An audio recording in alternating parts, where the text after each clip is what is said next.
నిజామాబాద్ జిల్లా ఆర్మూర్ పట్టణ మాజీ ఎమ్మెల్యే జీవన్ రెడ్డి షాక్. తన మల్టీప్లెక్స్ కమర్షియల్ కాంప్లెక్స్ బకాయిలు టీఆర్ఎస్టీసీ అధికారులు హైకోర్టు నోటీస్ ఇచ్చి నెల రోజులు చెల్లించాలని చెప్పినా కానీ బకాయిలు చెల్లించినందున టీఆర్ఎస్టీసీ అధికారులు హెచ్చరించారు.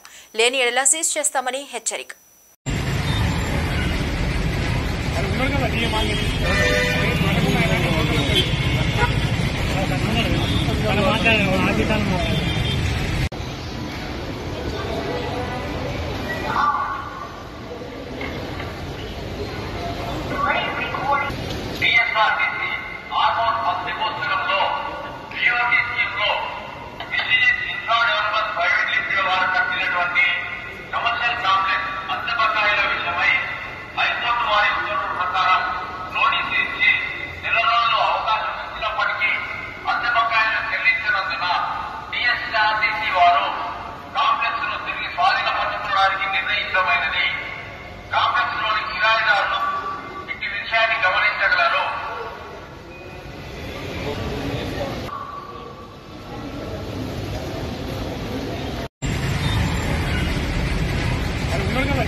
వారు కాంప్లెక్స్ ను తిరిగి స్వాధీనపరచుకోవడానికి నిర్ణయించమైనది.